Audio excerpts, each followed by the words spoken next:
আমার উটের পানি খাওয়াবার আগে অমুক এলাকার লোকের উটের পানি আগে খাওয়াইলো কেন, এটা আমাকে অমর্যাদা করা হয়েছে। এই বিষয় নিয়ে 100 বছর যুদ্ধ চলেছে। এই জাতি কি জিন্দা না মরা? মরা জাতি। এই মরা জাতিরে জিন্দা করেছে এই কিতাবখানা। সুবহানাল্লাহ, সুবহানাল্লাহ। এই কোরআন মরা জাতি জিন্দা হয়ে গেল। এক আল্লাহ বিশ্বাস করতে পারে নাই, অনেকগুলো খোদা তারা বানিয়েছে। আল্লাহর ঘরের মধ্যে কতগুলো ছিল বলেন? 360টা। এতেও পিপাসা মেটে নাই। ঘরে ঘরে খোদা বানাইছে, প্রত্যেক বাড়িতে গোত্রের জন্য আলাদা আলাদা খোদা। আবার নিজেরা বসে বলতো তোর খোদা কি জানে, আমার খোদার ঠেলা বেশি। এই নিয়ে তারা গর্ব করত।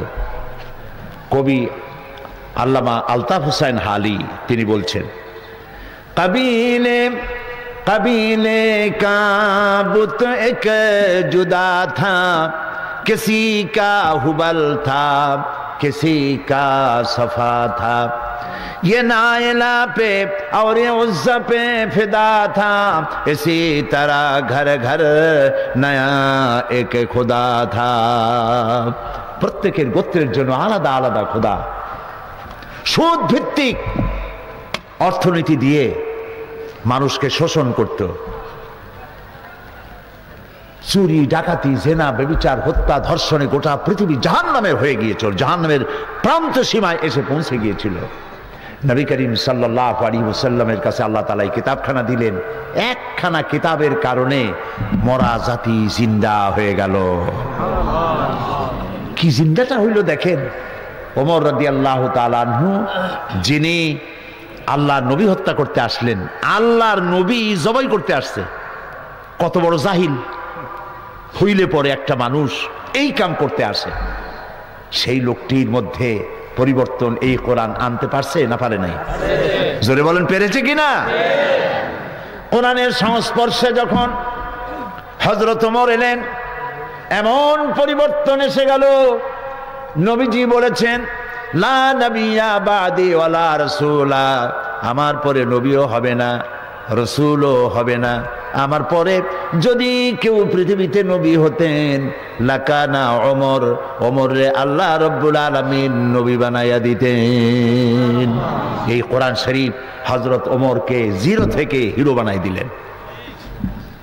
কবি বলছেন, উতর কর গারে হেরা সে सूए कौम आया, उतर कर गारे हिरा से सूए कौम आया, और एक नुस्खे किमिया साथ लाया। হেরা পাহাড় থেকে নবীজি পৃথিবীর মানুষের কাছে ফিরে এলেন। হাতে করে নিয়ে আসলেন একখানা পরশ পাথর। এই পরশ পাথরের সংস্পর্শে যখন লোহা এলো, লোহাগুলি লাগলো, পরিণত হয়ে গেল। একটা জাতির রেডিক্যাল চেঞ্জ। চোর, ডাকাত, সম্পদ হরণকারী, সম্পদের পাহারাদার হয়ে গেল মানুষের। সুদ দিয়ে রক্ত শোষণ করত যারা, তাদের সঞ্চিত সম্পদ অবারিত উন্মুক্ত হাত দিয়ে গোটা মানবতার সেবায় আল্লাহর হস্তে দান করে দিতে লাগলেন। কি পরিবর্তন! যারা ছিলেন নারীর সতীত্বের জম, তারা হয়ে গেলেন নারীর সতীত্বের পাহারাদার। সুবহানাল্লাহ বলবেন না? এই জন্য কোরআনে কারীম যে মিশন নিয়ে এসেছিল, সেই মিশনের সাথে আমরা পরিচিত খুব কম লোক। বেশি লোক এর সাথে পরিচিত হইতে বলেন। কোরআনের সাথে তাবিজ দিয়ে পরিচিত হয়েছে।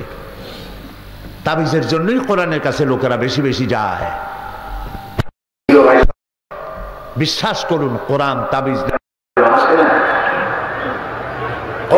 তাবিজের জন্য কোরআন নাজিল হয় নাই।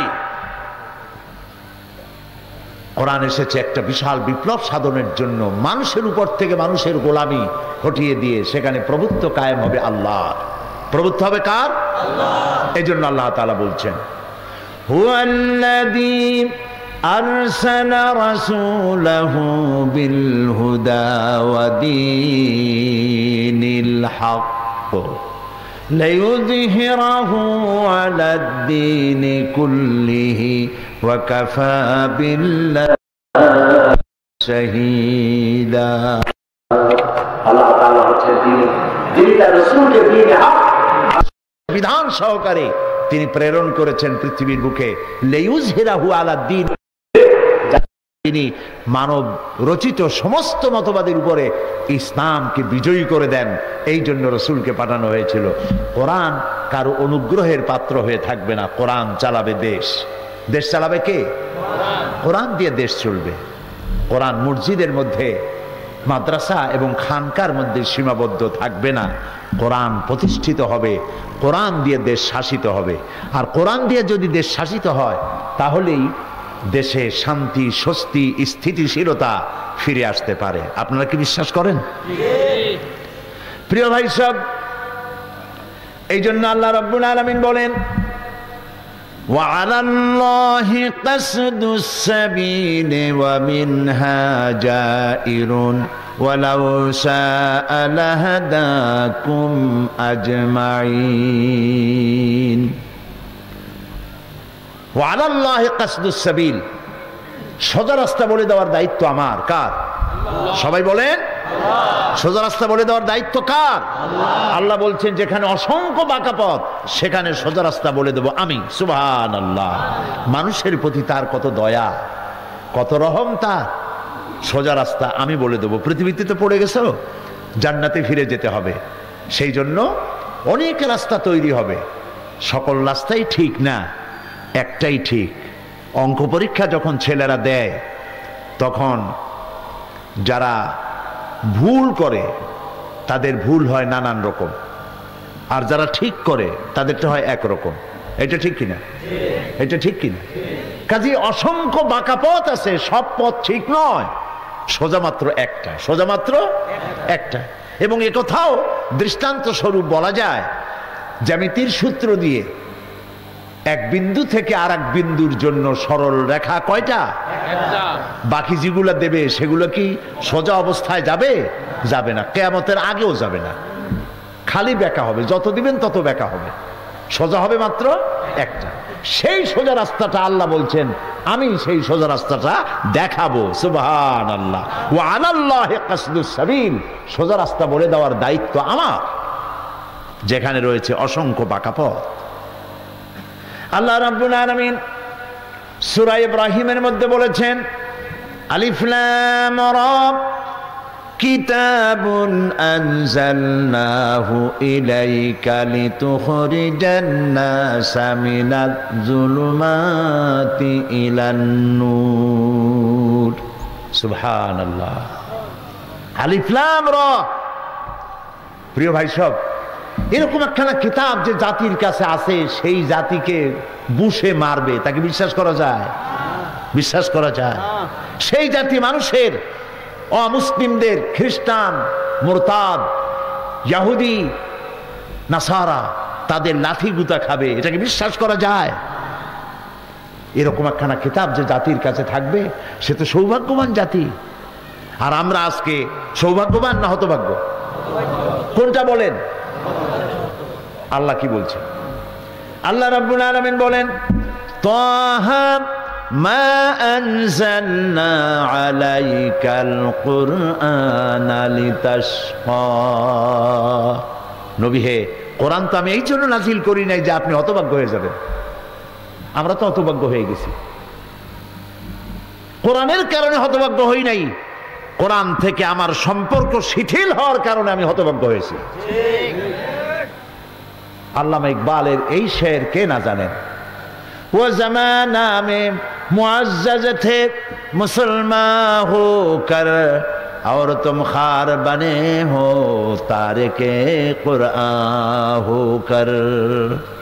সে যুগে তো কোরআনকে বুঝে আমরা মর্যাদা সম্পন্ন হয়েছিলাম। কোরআন বুঝছি, কোরআন আমল করেছিলাম বলে একটা খেজুর 4 জনে খাইয়া, 1 গ্লাস পানি 50 জনে খেয়ে রোম শাম পারস্য বিজয় করে দুনিয়া অর্ধেকটা পৃথিবী মুসলমানেরা পায়ের তলে এনেছিল। আর আজ পেট ভরে বিরিয়ানি খায়, বিরিয়ানি, পোলাও, কোরমা খাইয়া পেট, তরমুজ, ফুটবল, খালি লাথি খায়, বুসে লাথি খায়, ওদিক দিয়ে প্লেয়ার লাথি খায়, ওদিক দিয়ে শ্যারন লাথি খায়, খালি লাথি আর লাথি।